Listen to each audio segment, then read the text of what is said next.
ನಮಸ್ತೆ ಎಲ್ರಿಗೂ ಬೆಳಗಿನ ಶುಭೋದಯ. ನೋಡಿ, ವರಮಹಾಲಕ್ಷ್ಮಿ ಹಬ್ಬದ ದಿವಸ ಪೂಜೆ ಆಗಿದೆ. ನಾನು ಎಷ್ಟು ಗಂಟೆಗೆ ಎದ್ದೆ, ಎಷ್ಟು ಗಂಟೆಗೆ ಪೂಜೆ ಮಾಡಿದೆ, ಯಾವ ರೀತಿಯೆಲ್ಲ ನನ್ನ ಪೂಜಾ ಕಾರ್ಯಕ್ರಮಗಳು ಆದವು ಅಂತ ಹೇಳ್ಬಿಟ್ಟು ಈ ವಿಡಿಯೋದಲ್ಲಿ ಹೇಳ್ತೀನಿ. ವಿಡಿಯೋನ ಸ್ಕಿಪ್ ಮಾಡಿದೆ ನೋಡಿ. ಹಾಗೆ ಇಷ್ಟ ಆಗಿದ್ರೆ ಲೈಕ್ ಮಾಡೋದನ್ನು ಮರಿಬೇಡಿ. ನಾನು ಗುರುವಾರ ದಿವಸದಿಂದ ವ್ಲಾಗ್ ಮಾಡಿದ್ದೀನಿ. ಅಂದರೆ ಗುರುವಾರ ದಿವಸದಿಂದ ನಾನು ಪೂಜೆಗೆ ಏನೆಲ್ಲ ಬೇಕು ರೆಡಿ ಮಾಡಿಕೊಂಡೆ ಅಂತ ಹೇಳ್ಬಿಟ್ಟು ಈ ವಿಡಿಯೋದಲ್ಲಿದೆ. ಈ ವಿಡಿಯೋದಲ್ಲಿ ಬೆಳಗಿನ ಪೂಜೆ ತನಕ ಇದೆ. ಹಾಗೆಯೇ ಫ್ರೆಂಡ್ಸ್, ಗುರುವಾರ ನಾನು ಏನು ಮಾಡಿದೆ ಅಂತಂದರೆ ಮೂರ್ತಿಗಳೆಲ್ಲ ಇರುತ್ತಲ್ಲ, ಅದಕ್ಕೆಲ್ಲ ಪಂಚಾಮೃತ ಅಭಿಷೇಕನ ಮಾಡೋಣ ಅಂದ್ಬಿಟ್ಟು ಗುರುವಾರ ಅಭಿಷೇಕ ಮಾಡಿ ಇಟ್ಕೊಂಡ್ರೆ, ಮುಖವಾಡಕ್ಕೆಲ್ಲ ಅಲಂಕಾರ ಮಾಡಿ ಹಿಂದಿನ ದಿವಸನೇ ಇಟ್ಕೊಂಡ್ರೆ ಪೂಜೆ ದಿವಸ ತುಂಬಾ ಗಡಿಬಿಡಿ ಆಗೋಲ್ಲ. ಒಂದು ಮರ್ತೋದ್ರೆ ಒಂದು ನೆನಪಾಗುತ್ತೆ, ಆ ಥರ ಆಗುತ್ತೆ. ಅಂದರೆ ನಾವು ತುಂಬಾ ಗಡಿಬಿಡಿಯಿಂದ ಮಾಡ್ಕೊಳುವಾಗ ಕೆಲವೊಂದನ್ನು ಮರ್ತು ಬಿಡ್ತೀವಿ.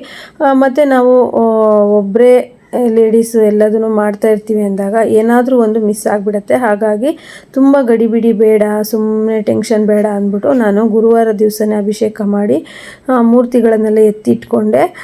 ನೋಡಿ, ಪಂಚಾಮೃತ ಅಭಿಷೇಕನ ಮಾಡ್ತಾಯಿದ್ದೀನಿ. ಮುಖವಾಡಕ್ಕೆ ಸಮೇತನೂ ಅಭಿಷೇಕ ಎಲ್ಲ ಮಾಡಿಬಿಟ್ಟು ನೀಟಾಗಿ ಇಟ್ಕೊಂಡೆ. ಅಂದರೆ ಆ ಮಧ್ಯಾಹ್ನದ ಮೇಲೆ ಅಲಂಕಾರ ಎಲ್ಲ ಮಾಡಿ ಇಟ್ಕೊಂಡಿದ್ದೆ. ಪ್ರತಿಯೊಂದು ಬಾಳೆ ಗಿಡದಿಂದ ಹಿಡಿದು ಮತ್ತು ಮಡ್ಲಕ್ಕಿ ಸಾಮಾನು ಆಗಿರ್ಬೋದು, ಹಾಗೆ ಬಾಗಿಣ ಆಗಿರ್ಬೋದು, ಪ್ರತಿಯೊಂದನ್ನು ನಾನು ಗುರುವಾರ ರೆಡಿ ಮಾಡಿಕೊಂಡೆ. ಯಾಕಂದರೆ ಶುಕ್ರವಾರ ತುಂಬಾ ಗಡಿಬಿಡಿ ಆಗುತ್ತಲ್ವ. ಕಳಸ ಶುಕ್ರವಾರ ಏನೇ ಇದ್ರೂ ಕಳಸ ಇಟ್ಬಿಟ್ಟು ಪೂಜೆ ಮಾಡಿದೆ. ಹಾಗೆ ಇದು ಶುಕ್ರವಾರದ ಬೆಳಗಿನ 5 ಗಂಟೆವರೆಗೂ ಪೂಜೆದ ಲಾಗ್ ಆಗಿರುತ್ತೆ. ಹಾಗೆ ಶುಕ್ರವಾರ ಸಂಜೆ ಸಹಿತ ಲಾಗ್ ಬರುತ್ತೆ. ಮಿಸ್ ಮಾಡ್ದೇ ವಿಡಿಯೋ ನೋಡಿ. ಯಾಕಂದರೆ ನಾವು ಅರಿಶಿನ ಕುಂಕುಮಕ್ಕೆ ಕರೆದಿರ್ತಾರಲ್ಲ, ಯಾರೆಲ್ಲ ಮನೆಗೆ ಹೋದ್ವಿ ಅಂತ ಹೇಳ್ಬಿಟ್ಟು ಈ ವಿಡಿಯೋದಲ್ಲಿ ಬರುತ್ತೆ ನೋಡಿ. ಮಧ್ಯಾಹ್ನ ಮೇಲೆ ನಾನು ಲಕ್ಷ್ಮೀ ಮುಖವಾಡಕ್ಕೆ ಅಲಂಕಾರ ಮಾಡ್ತಾ ಇದ್ದೀನಿ. ಯಾಕಂದರೆ ಕಣ್ಕಪ್ಪೆಲ್ಲ ಆರಬೇಕಲ್ವ. ನಾವು ತಕ್ಷಣವೇ ಅಲಂಕಾರ ಮಾಡಿ ತಕ್ಷಣವೇ ಕಳಸ ಕೂಡ್ಸೋಕ್ಕೆಲ್ಲ ಹೋದರೆ ಅದು ಮತ್ತು ಆ ಕಡೆ ಈ ಕಡೆ ಆಗಿಬಿಡುತ್ತೆ ನೋಡಿ. ಮತ್ತು ನಾನು ಮೊನ್ನೆ ವಿಡಿಯೋದಲ್ಲಿ ಹೇಳಿದ್ದೆ ಕಳಸಕ್ಕೆ ಏನೆಲ್ಲ ಹಾಕಬೇಕು ಅಂತ ಹೇಳ್ಬಿಟ್ಟು, ಅದನ್ನು ಸಮೇತನೂ ಇಟ್ಟಿದ್ದೀನಿ. ಹಾಗೆಯೇ ದೀಪದ ಕಂಬ ಆಗಿರ್ಬೋದು, ಕಂಕಣ ಆಗಿರ್ಬೋದು, ಬಳೆ ಆಗಿರ್ಬೋದು, ಹಾಗೆ ಮಡ್ಲಕ್ಕಿ ಪ್ರತಿಯೊಂದನ್ನು ರೆಡಿ ಮಾಡಿ ನಾನು ಇಟ್ಕೊಂಡೆ. ಶುಕ್ರವಾರ ನನಗೆ ಅಷ್ಟೊಂದು ಗಡಿಬಿಡಿ ಆಗಿಲ್ಲ, ಬೇಗನೆ ಪೂಜೆ ಆಯಿತು. ಬೆಳಗ್ಗೆ ಬ್ರಾಹ್ಮಿ ಮುಹೂರ್ತದಲ್ಲಿ 4 ಗಂಟೆಗೆ ನಾನು ಪೂಜೆನ ಮಾಡಿಕೊಂಡೆ. ಬಾಳೆಗಿಡ ಸಮೇತ ರೆಡಿ ಮಾಡಿ ಇಟ್ಕೊಂಡಿದ್ದೆ. ಫ್ರೆಂಡ್ಸ್, ಬೆಳಗ್ಗಿನ ಬ್ರಾಹ್ಮಿ ಮುಹೂರ್ತದಲ್ಲಿ ನೀವು ಪೂಜೆ ಮಾಡ್ತೀರಾ ಅಂದರೆ ಟೈಮಿಂಗ್ಸನ್ನು ಕೇಳೋದು ಬೇಡ. ಆರಾಮಾಗಿ ನೀವು ಬೆಳಗಿನ 4 ಗಂಟೆಯಿಂದ 5 ಗಂಟೆವರೆಗೂ ನೀವು ಪೂಜೆ ಮಾಡ್ಕೋಬೋದು. ಹಾಗೆಯೇ ನೋಡಿ, ನಾನು ಏಳೋ ಅಷ್ಟೊತ್ತಿಗೆ 12:15 ಆಗಿತ್ತು. 12:15 ಒಳಗೇ ನಾನು ಎದ್ದಿದ್ದೆ. ರಾತ್ರಿ ಸ್ವಲ್ಪ 10 ಗಂಟೆಗೆ ಮಲ್ಕೊಂಡು 12:15 ಎದ್ದೆ. ಆದರೆ ಇಲ್ಲಿ ನಾನು ಒಳಗಡೆ ಎಲ್ಲ ಕಸ ಹೊಡೆದು ಒರೆಸ್ಕೊಂಡು ಎಲ್ಲ ರೆಡಿ ಮಾಡಿಕೊಂಡು ಸ್ನಾನ ಮಾಡ್ಕೊಂಡು ಬರೋ ಅಷ್ಟೊತ್ತಿಗೆ 1:15 ಆಗಿತ್ತು. ಅಡುಗೆ ಮನೆ ಎಲ್ಲ ಫುಲ್ಲು ಕ್ಲೀನ್ ಮಾಡಿಕೊಂಡು ಪೂಜೆಗೆ ಬರೋ ಅಷ್ಟೊತ್ತಿಗೆ 1:15 ಆಗಿತ್ತು ನೋಡಿ. ಇಷ್ಟು ರೆಡಿ ಆಗೋ ಅಷ್ಟೊತ್ತಿಗೆ 3:15 ಆಗಿತ್ತು. ಇಷ್ಟು ರೆಡಿ ಮಾಡಿಕೊಂಡೆ. ಇನ್ನು ದೀಪ ಎಲ್ಲ ಹಚ್ಚಿಲ್ಲ. ಇನ್ನು ನಾನು ಸ್ಯಾರಿ ಉಟ್ಕೊಂಡು ಬಂದು ದೀಪ ಹಚ್ಚಿ ಸ್ತೋತ್ರ ಓದಿ ಮತ್ತು ವರಮಹಾಲಕ್ಷ್ಮಿ ವ್ರತಕಥೆ ಬುಕ್ ಇರುತ್ತೆ, ಅದನ್ನು ಓದ್ಬಿಟ್ಟು ಮಂಗಳಾರತಿ ಮಾಡಿ ನಾನು ಬೆಳಗಿನ ಪೂಜೆಗೆ ಹಣ್ಣು ಮತ್ತು ಹಾಲನ್ನು ನೈವೇದ್ಯವಾಗಿ ಇಟ್ಟಿದ್ದೀನಿ ನೋಡಿ. ಆಗಲೇ 3:45 ಆಗಿತ್ತು. ನಾನು ಎಲ್ಲ ರೆಡಿಯಾಗಿ ಬಂದು ಇನ್ನು ಪೂಜೆ ಮಾಡೋದಕ್ಕೆ ಸ್ಟಾರ್ಟ್ ಮಾಡಿದೆ.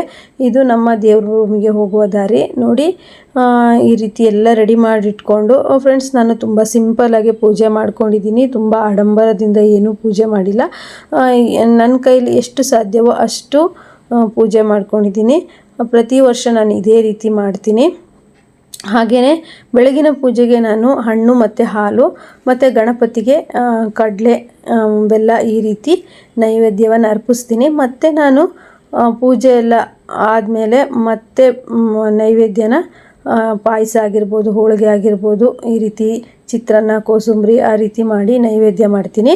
ವರಮಹಾಲಕ್ಷ್ಮಿ ಹಬ್ಬ ಮಾಡೋರು 3 ಹೊತ್ತೂ ಪ್ರಸಾದವನ್ನು ಇಡಿ ನೋಡಿ. ಇದು ವರಮಹಾಲಕ್ಷ್ಮಿ ವ್ರತಕಥೆ ಪುಸ್ತಕ. ಇದರಲ್ಲಿ ಕತೆ ಇರುತ್ತೆ, ವ್ರತ ಮಾಡೋದು ಹೇಗೆ ಅಂತೇಳಿ ಎಲ್ಲ ಡೀಟೇಲ್ ಆಗಿರುತ್ತೆ. ಪೂಜೆನ ನೀವು ನೋಡಿಕೊಂಡು ಮಾಡ್ಬೋದು ನೋಡಿ. ಫ್ರೆಂಡ್ಸ್, ಈ ರೀತಿ ನಾನು ಡೆಕೋರೇಷನ್ ಮಾಡಿದ್ದೆ. ನಮ್ಮದು ಬಾಡಿಗೆ ಮನೆ ಆಗಿರೋದ್ರಿಂದ ಅಲ್ಲಿ ಏನೆಲ್ಲ ವ್ಯವಸ್ಥೆ ಇರುತ್ತೋ ಅಷ್ಟಕ್ಕೆ ನಾವು ಮಾಡಬೇಕಾಗತ್ತೆ. ಈ ರೀತಿ ಆಗಿತ್ತು. ಪೂಜೆ ಎಲ್ಲ ಚೆನ್ನಾಗೇ ಆಯಿತು. ಹಾಗೆಯೇ ಇನ್ನು ನಾನು ಬೆಳಗಿನ ಜಾವದ ಪೂಜೆ ಎಲ್ಲ ಮುಗಿಸ್ಬಿಟ್ಟು ದೇವರಿಗೆ ನೈವೇದ್ಯಕ್ಕೆ ಅಂತ ರೆಡಿ ಮಾಡೋದಕ್ಕಿಂತ ಮುಂಚೆ ನಾನು ಯಾವ ರೀತಿ ವರಮಹಾಲಕ್ಷ್ಮಿ ಪೂಜೆ ಎಲ್ಲ ಮಾಡಿದ್ದೆ ಅಂತ ಹೇಳ್ಬಿಟ್ಟು ವಿಡಿಯೋ ಹಾಕೋಣ ಅಂತ ಹೇಳಿ ಬಂದೆ. ಯಾಕಂದರೆ ನಮ್ಮ ವ್ಯೂವರ್ಸ್ ಕಾಯ್ತಾ ಇರ್ತಾರೆ. ನೋಡಿ ಫ್ರೆಂಡ್ಸ್, ನಾನು ಫಸ್ಟಿಗೆ ಗಣಪತಿ ಅಷ್ಟೋತ್ತರ ಮತ್ತು ವಿಷ್ಣು ಅಷ್ಟೋತ್ತರ ಆಮೇಲೆ ಲಕ್ಷ್ಮಿ ಅಷ್ಟೋತ್ತರ ಎಲ್ಲ ಓದ್ಕೊಂಡು ವರಮಹಾಲಕ್ಷ್ಮಿ ವ್ರತಕಥೆ ಬುಕ್ಕಲ್ಲಿ ಪೂರ್ತಿಯಾಗಿ ಪೂಜೆ ವಿಧಾನಗಳೆಲ್ಲ ಕೊಟ್ಟಿರ್ತಾರೆ, ಅದನ್ನೆಲ್ಲ ಮಾಡ್ಬೋದು. ಹಾಗೆ ನನಗೆ ಒಬ್ಬರು ವ್ಯೂವರ್ಸ್ ಅಕ್ಕ ಕೇಳಿದರು, ಸಿಸ್ಟರ್ ನಮ್ಮ ಮನೆಗೆ ವರಮಹಾಲಕ್ಷ್ಮಿ ಹಬ್ಬ ಇಲ್ಲ, ನೀವು ಮೊನ್ನೆ ಹೇಳಿದ್ರಲ್ವ ಅಂದರೆ ಚಕ್ರ ಮತ್ತು ಶಂಕು ಆಮೇಲೆ ನಾಣ್ಯ ಅದನ್ನೆಲ್ಲ ಕಳಸದ ಚೆಂಬೊಳಗೆ ಹಾಕೋದಕ್ಕೆ ನಾವು ಕಳಸ ಇಟ್ಟು ಪೂಜೆ ಮಾಡಲ್ಲ, ಏನು ಮಾಡೋದು ಅಂತೇಳಿ. ಪರವಾಗಿಲ್ಲ, ನೀವು ಶುಕ್ರವಾರ ವರಮಹಾಲಕ್ಷ್ಮಿ ಹಬ್ಬ ಇರುತ್ತಲ್ಲ ಅವತ್ತು ನೀವು ತಟ್ಟೆ ಒಳಗಡೆ ಎಲ್ಲದನ್ನು ಹಾಕಿಬಿಟ್ಟು ಜೋಡಿಸಿಟ್ಟು ಪೂಜೆ ಮಾಡಿ ಮತ್ತು ನೀವು ಕ್ಯಾಶ್ ಬಾಕ್ಸಲ್ಲಿ ಇಟ್ಕೋಬೋದು, ಅಥವಾ ಟೈಲರಿಂಗ್ ಮಿಷನ್ ಬಟ್ಟೆ ಹೊಲಿಯೋ ಜಾಗದ ಹತ್ರನೂ ಸಹಿತ ನೀವು ಕ್ಯಾಶ್ ಬಾಕ್ಸಲ್ಲಿ ಇಟ್ಕೋಬೋದು. ಇಲ್ಲ ನಿಮ್ಮ ಮನೆಗೆ ವರಮಹಾಲಕ್ಷ್ಮಿ ಹಬ್ಬ ಮಾಡ್ತೀರಾ ಅಂತ ಅಂದರೆ ಈ ರೀತಿ ಕಳಸದ ಬಿಂದಿಗೆ ಒಳಗೆ ಹಾಕಿರೋಂಥ ವಸ್ತುಗಳನ್ನು ತಕ್ಕೊಂಡು ನೀವು ಕ್ಯಾಶ್ ಬಾಕ್ಸಲ್ಲಿ ಇಟ್ಕೋಬೋದು. ನೀವು ನೋಡ್ತಾ ಇರ್ಬೋದು, ಡ್ರೈ ಫ್ರೂಟ್ಸ್ ಎಲ್ಲ ಇಟ್ಟಿದ್ದೀನಿ, ಹಾಗೆ ಏಲಕ್ಕಿ ಲವಂಗ ಎಲ್ಲ ಇಟ್ಟಿದ್ದೀನಿ. ಅಂದರೆ ಲಕ್ಷ್ಮಿಗೆ ಅದೆಲ್ಲ ಇಷ್ಟವಾಗುವಂಥ ವಸ್ತುಗಳು. ಹಾಗೆಯೇ ಶಂಕು ಇಟ್ಟಿದ್ದೀನಿ. ಹೂಗಳ ರೇಟು ಮತ್ತು ಕಾಯಿಗಳ ರೇಟ್ ಅಂತೂ ತುಂಬ ದುಬಾರಿಯಾಗಿದೆ.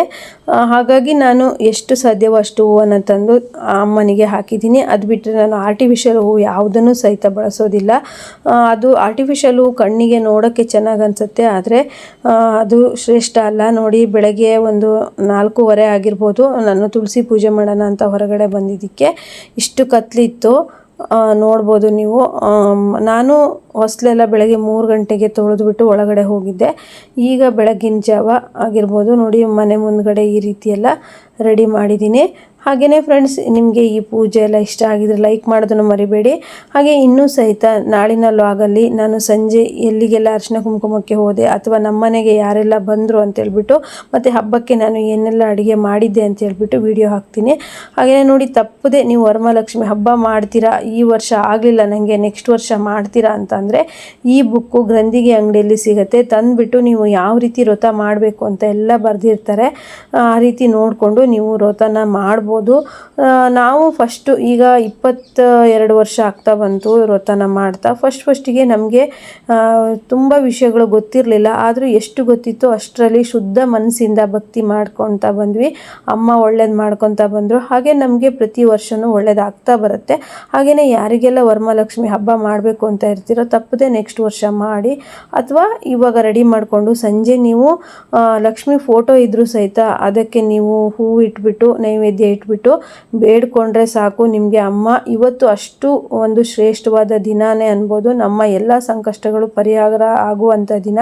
ಹಾಗಾಗಿ ನಿಮಗೆ ಈಗ ಬೆಳಗ್ಗೆ ಆಗಲಿಲ್ಲ ಅಂದರೆ ಸಂಜೆ ನೀವು ಲಕ್ಷ್ಮೀ ಫೋಟೋದ ಎದುರುಗಡೆ ಸಹಿತ ನೀವು ಪೂಜೆ ಅಂದರೆ ನೈವೇದ್ಯವನ್ನು ಇಟ್ಟು ಹೂವು ಮುಡಿಸಿ ನಿಮ್ಮ ಕೈಲಿ ಆದಷ್ಟು ಪೂಜೆನ ಮಾಡಿದ್ರೆ ಅಮ್ಮ ನಿಮಗೆ ಒಲ್ದ್ಬಿಟ್ಟು ನಿಮ್ಮ ಆಸೆಗಳನ್ನು ಈಡೇರಿಸ್ತಾರೆ. ಹಾಗೆಯೇ ಫ್ರೆಂಡ್ಸ್, ನೋಡಿ ನಾನು ವ್ರತಕಥೆ ಬುಕ್ಕೆಲ್ಲ ಓದಾಯಿತು, ನೈವೇದ್ಯ ಎಲ್ಲ ಇನ್ನು ಮಾಡಬೇಕು. ಹಾಗೆಯೇ ಅಷ್ಟೋತ್ತರ ಎಲ್ಲ ಹೇಳಾಯಿತು, ಕುಂಕುಮಾರ್ಚನೆ ಎಲ್ಲ ಮಾಡಾಯಿತು. ಮತ್ತು ಸಂಜೆ ನಾನು ಇನ್ನು ಭಜನೆಗಳು ಮಾಡ್ತೀನಿ, ಅಂದರೆ ಲಕ್ಷ್ಮೀ ನಾಮಗಳ ಹಾಡುಗಳೆಲ್ಲ ಇರುತ್ತಲ್ಲ ಅದು ಮಾಡ್ತೀನಿ. ಈಗ ಇಡೀ ದಿನ ಅಡುಗೆ ಅದು ಇದು ಕೆಲಸ ಆಗುತ್ತೆ. ಸಂಜೆ ಎಲ್ಲ ಕೆಲಸ ಮುಗಿಸ್ಕೊಂಡು ಅರಿಶಿನ ಕುಂಕುಮಕ್ಕೆ ಯಾರಾದರೂ ಬರೋ ಟೈಮಲ್ಲಿ ನಾನು ಒಂದು ಭಜನೆಗಳು ಮಾಡ್ತಾ ಇರ್ತೀನಿ, ಮತ್ತು ಬಂದವರಿಗೆ ಅರಿಶಿನ ಕುಂಕುಮನ ಕೊಟ್ಟು ಕಳಿಸ್ತಾ ಇರ್ತೀನಿ. ಈ ರೀತಿ ಇತ್ತು ಫ್ರೆಂಡ್ಸ್ ನಮ್ಮ ಸಿಂಪಲ್ ಆದ ವರಮಹಾಲಕ್ಷ್ಮಿ ಪೂಜೆ. ನಾವು ಆಡಂಬರದ ಪೂಜೆಗೆ ಹೋಗೋದು ಬೇಡ, ನಮ್ಮ ಕೈಲಿ ಎಷ್ಟು ಸಾಧ್ಯವೋ ಅಷ್ಟು ನಾವು ಪೂಜೆ ಮಾಡಿ ಅಮ್ಮನ ಒಲಿಸಿಕೊಳ್ಳೋಣ. ಹಾಗೆ ತಾಯಿಗೆ ಈಗ ನಾನು ಬೆಳಗ್ಗೆ ಹಣ್ಣು ಮತ್ತು ಹಾಲನ್ನಷ್ಟೇ ನೈವೇದ್ಯ ಮಾಡಿದ್ದೀನಿ. ಇನ್ನು ಮಧ್ಯಾಹ್ನ 12ರಿಂದ 12:30ವರೆಗೂ ನೈವೇದ್ಯವನ್ನು ಇಡೋದಕ್ಕೆ ಒಳ್ಳೆ ಟೈಮ್ ಇದೆ ಅಂತೆ. ಆ ಟೈಮಲ್ಲಿ ಇಡ್ತೀನಿ. ಹಾಗೆಯೇ ನೆಕ್ಸ್ಟ್ ವಿಡಿಯೋದೊಂದಿಗೆ ಮತ್ತೆ ಬರ್ತೀನಿ ಫ್ರೆಂಡ್ಸ್. ಈ ವಿಡಿಯೋಗೆ ಲೈಕ್ ಮಾಡೋದನ್ನು ಮರಿಬೇಡಿ. ನೋಡ್ತಾ ಇರಿ. ಹಾಗೆ ವರಮಹಾಲಕ್ಷ್ಮಿ ಹಬ್ಬ ಹೇಗಾಯಿತು ಅಂತೇಳ್ಬಿಟ್ಟು ನಾನು ಮುಂದಿನ ವಿಡಿಯೋದಲ್ಲಿ ಹಾಕ್ತೀನಿ. ಫ್ರೆಂಡ್ಸ್ ನೋಡಿ, ಈ ರೀತಿ ಇದೆ. ನಿಮ್ಮ ಮನೇಲಿ ಯಾವ ರೀತಿ ವರಮಹಾಲಕ್ಷ್ಮಿ ಆಚರಣೆ ಮಾಡ್ತಾ ಇದ್ದೀರಾ ಅಂತೇಳ್ಬಿಟ್ಟು ನನಗೆ ಕಮೆಂಟ್ ಮಾಡಿ. ನಿಮ್ಮ ಕಮೆಂಟಿಗೋಸ್ಕರ ನಾನು ಯಾಕೆ ಬೆಳಗ್ಗೆ ಬ್ರಾಹ್ಮಿ ಮುಹೂರ್ತದಲ್ಲಿ ಪೂಜೆ ಮಾಡ್ತೀನಿ ಅಂದರೆ ಬ್ರಾಹ್ಮಿ ಮುಹೂರ್ತದಲ್ಲಿ ನಾವು ಏನೇ ಕೇಳ್ಕೊಂಡ್ರೂ ಸಹಿತ ಈಡೇರುತ್ತೆ. ಹಾಗಾಗಿ ನಾನು ಬೆಳಗ್ಗೆ ಬ್ರಾಹ್ಮಿ ಮುಹೂರ್ತದಲ್ಲಿ ಮಾಡ್ತೀನಿ. ಹಾಗೆಯೇ ಇನ್ನೊಂದು ಕಾರಣವೂ ಇದೆ, ನಾನು ಟೈಲರ್ ಆಗಿರೋದ್ರಿಂದ ಲೇಟಾಗಿ ಪೂಜೆ ಆಯಿತು ಅಂದರೆ ಕಸ್ಟಮರ್ ಬರ್ತಾ ಇರ್ತಾರೆ. ನನಗೆ ಕರೆಕ್ಟಾಗಿ ಏಕಾಗ್ರತೆಯಿಂದ ಸ್ತೋತ್ರ ಓದೋಕ್ಕಾಗಲಿ ಪೂಜೆ ಮಾಡೋದಕ್ಕಾಗಲಿ ಆಗಲ್ಲ. ಆದ್ದರಿಂದ ನಾನು ಬೆಳಗಿನ ಜಾವದಲ್ಲೇ ಪೂಜೆ ಮುಗಿಸ್ಕೊಬಿಟ್ರೆ ನೆಕ್ಸ್ಟು ಕಸ್ಟಮರ್ ಅಂದರೆ ನಾನು ಬಟ್ಟೆಯನ್ನು ಹೊಲಿಯೋಲ್ಲ, ಆದರೆ ಹೊಲಿದಿರೋ ಬಟ್ಟೆಗಳನ್ನು ಇಸ್ಕೊಂಡು ಹೋಗೋದಕ್ಕಾಗಲಿ ಯಾರಾದರೂ ಬಟ್ಟೆ ಕೊಡೋದಕ್ಕಾಗಲಿ ಬರ್ತಾ ಇರ್ತಾರೆ. ಕಸ್ಟಮರ್ ಬಂದಾಗ ನಾವು ಸರಿಯಾಗಿ ರೆಸ್ಪಾನ್ಸ್ ಮಾಡಲೇಬೇಕು. ಹಾಗಾಗಿ ನಾನು ಬೆಳಗ್ಗೆನೇ ಬೇಗನೆ ಪೂಜೆ ಮಾಡಿಕೊಂಡು ಈ ರೀತಿ ರೆಡಿ ಮಾಡ್ಕೊಳ್ತೀನಿ. ನೆಕ್ಸ್ಟು ನನಗೆ ಕಸ್ಟಮರ್ ಬಂದರೂ ಸಹಿತ ಏನೂ ಪರವಾಗಿಲ್ಲ. ಮೊದಲೆಲ್ಲ ನಾನು ಸ್ವಲ್ಪ ಲೇಟ್ ಆಗ್ತಿತ್ತು, ಆಗ ಅಷ್ಟೊತ್ತರ ಓದೋ ಟೈಮಿಗೆಲ್ಲ ಕಸ್ಟಮರ್ ಬರ್ತಾಯಿದ್ರು. ಆಗ ಮಧ್ಯೆ ಮಧ್ಯೆ ಎದ್ದು ಹೋಗಬೇಕಾಗಿತ್ತು, ಏಕಾಗ್ರತೆಯಿಂದ ಪೂಜೆ ಮಾಡೋದಕ್ಕೆ ಆಗ್ತಿರಲಿಲ್ಲ. ಹಾಗಾಗಿ ನಾನು ಬೆಳಗಿನ ಜಾವಕ್ಕೆ ಸ್ಟಾರ್ಟ್ ಮಾಡಿಕೊಂಡೆ. ತುಂಬ ವರ್ಷದಿಂದ ಬೆಳಗಿನ ಜಾವನೇ ಪೂಜೆ ಎಲ್ಲ ರೆಡಿ ಮಾಡಿಕೊಂಡು ಮುಗಿಸ್ಕೊಂಡ್ಬಿಡ್ತೀನಿ. ನೆಕ್ಸ್ಟು ಆರಾಮಾಗಿ ನಾವು ನೈವೇದ್ಯ ಆಗಿರ್ಬೋದು, ಸಂಜೆ ಭಜನೆ ಆಗಿರ್ಬೋದು, ಹಾಗೆ ಮಡ್ಲಕ್ಕಿ ಕೊಡೋದಕ್ಕೆ ರೆಡಿ ಮಾಡ್ಕೊಳ್ಳೋದಾಗಿರ್ಬೋದು, ಮಧ್ಯಾಹ್ನ ಆರಾಮಾಗಿ ರೆಡಿ ಮಾಡ್ಕೋಬೋದು. ಸಂಜೆ ಅರ್ಶಿನ ಕುಂಕುಮಕ್ಕೆ ಬಂದಾಗ ನಮಗೂ ಸಹಿತ ಪೂಜೆ ಮಾಡುವಂಥ ಗಡಿಬಿಡಿನೂ ಇರೋದಿಲ್ಲ. ಆರಾಮಾಗಿ ನಾವು ಪೂಜೆ ಮಾಡ್ಕೊಬೋದು. ಇನ್ನಷ್ಟು ಲಕ್ಷ್ಮಿ ಸ್ತೋತ್ರಗಳನ್ನು, ಮಂತ್ರಗಳನ್ನು, ನಾಮಗಳನ್ನು ಹೇಳ್ಕೊಬೋದು. ಲಕ್ಷ್ಮಿಗೆ ಇಷ್ಟವಾಗುವಂತಹ ಭಜನೆಗಳನ್ನು ಮಾಡ್ಕೋಬೋದು. ಹಾಗೆ ಒಬ್ಬರೇ ಮಾಡ್ತಾ ಇರ್ತೀವಿ ಮನೆಯಲ್ಲಿ, ಮತ್ತು ಉಳಿದವರೆಲ್ಲ ಗಂಡು ಮಕ್ಕಳೇ ಆಗಿರೋದ್ರಿಂದ ಕೆಲವೊಂದೊಂದು ಗಂಡು ಮಕ್ಳಿಗೆ ಗೊತ್ತಾಗಲ್ಲ, ನಾವೇ ಎಲ್ಲದೂ ಮಾಡ್ತಾ ಇರಬೇಕಲ್ಲ. ಹಾಗಾಗಿ ಬೆಳಗಿನ ಜಾವದಲ್ಲೇ ನಾವು ಪೂಜೆ ಮುಗಿಸ್ಕೊಂಡ್ಬಿಟ್ರೆ ಸ್ವಲ್ಪ ನಮಗೆ ಆರಾಮ ಅನಿಸುತ್ತೆ. ಆದ್ದರಿಂದ ನಾನು ಬೆಳಗಿನ ಜಾವದಲ್ಲೇ ಮಾಡ್ತೀನಿ. ಹಾಗೆ ಫ್ರೆಂಡ್ಸ್, ಈ ವಿಡಿಯೋ ಇಷ್ಟ ಆದರೆ ಲೈಕ್ ಮಾಡೋದನ್ನು ಮರಿಬೇಡಿ. ನೆಕ್ಸ್ಟ್ ವಿಡಿಯೋದೊಂದಿಗೆ ಮತ್ತೆ ಬರ್ತೀನಿ. ಎಲ್ರಿಗೂ ಬಾಯ್.